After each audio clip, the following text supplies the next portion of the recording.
very much. It's very nice of you. Happy birthday. Somebody over here. Yeah, right? I can't see you, but I believe that you're there. There's lights in my eyes. What? I need there you are. So it's actually really nice to be here because I kind of started off to a bad start in the day. I got woken up by NPR, the news. And I was in the middle of a really nice dream where I was riding a Pegasus through the clouds, and it was like a young Paul Newman.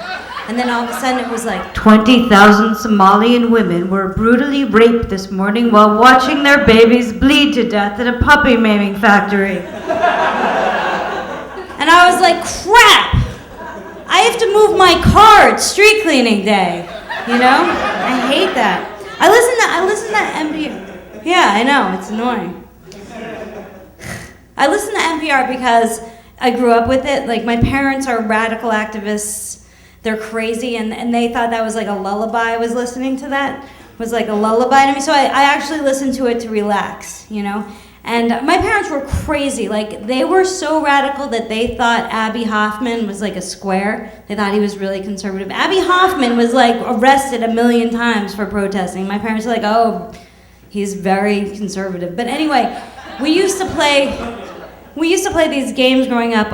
Instead of playing hide and seek, we played this game called Amnesty. And that was when my parents would lock me and my brother in the closet in the dark, and we had to write with our blood on little slips of paper all of our humanitarian rights that are being violated and slip them under the door. And they wouldn't let us out until we'd gotten them all right. One time we were in there for 9 hours with a piece of toast. It was terrible. It was terrible. But then in the morning there'd be a press conference. They made us feel good about ourselves for getting. But another game that we played was instead of playing cops and robbers, we played pigs and protesters. And that was good. That was good because it was the only time I was allowed to kick my brother in the head. And all he could do was be peace, man, peace. I love that. That was good.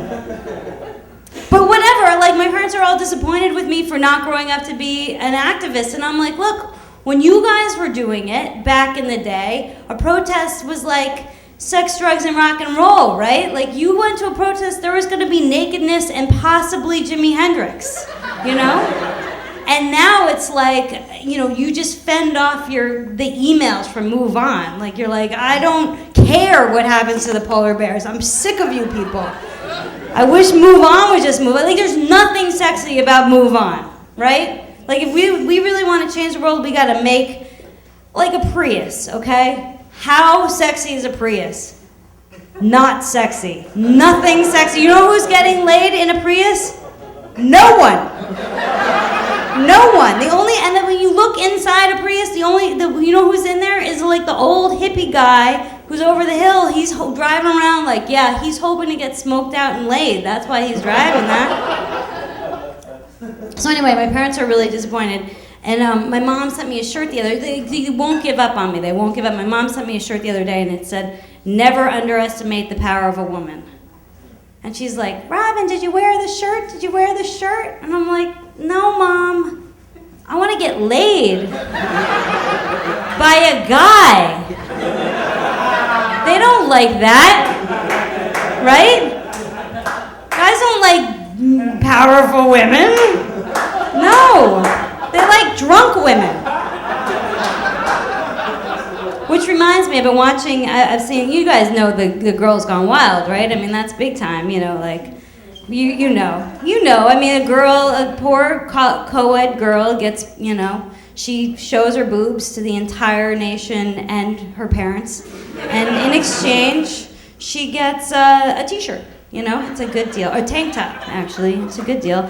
And I've come up with a show, very similar concept, but it's for guys. It's called Guys Gone Sensitive, And it's never before seen footage of guys reading poetry, crying over pictures of their mothers, and listening, right? That's good stuff. And in return for that, they get a calligraphy pen. I think it's going to be a big hit. I think it's going to be a really big hit. I'd buy it, right? Wouldn't you mail away for that? And then, like, instead of Snoop Dogg representing it, I think it would be like, I don't know, Oprah.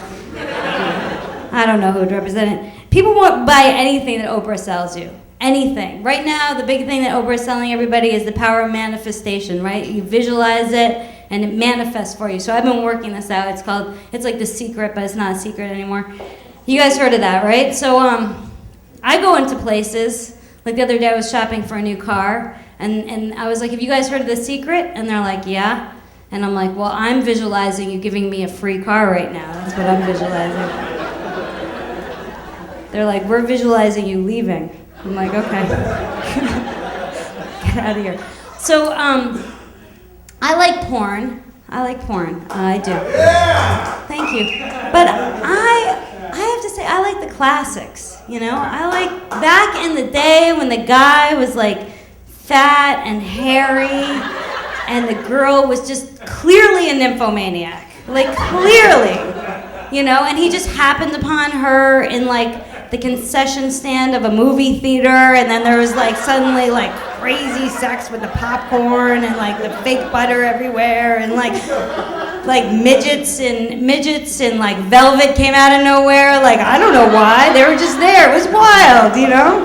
Who knows what's gonna happen?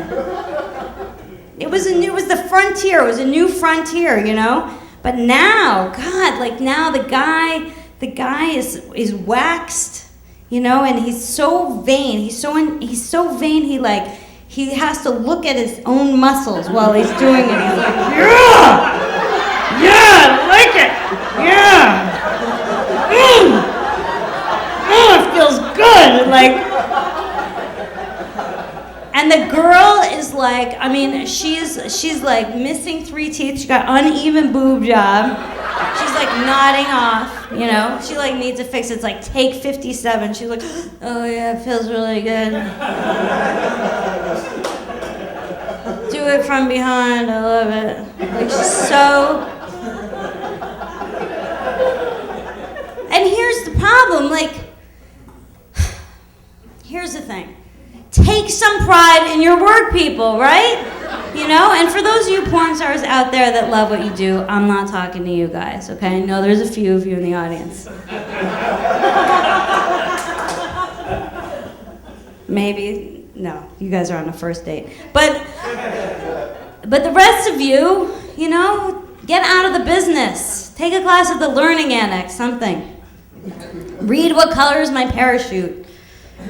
What Color Is My Parachute is a book from the 70s for like, you know, people who just came off a coke binge and didn't know what to do with themselves. That's what that book is for. Read it. Anyway, that is it. That's my time for now.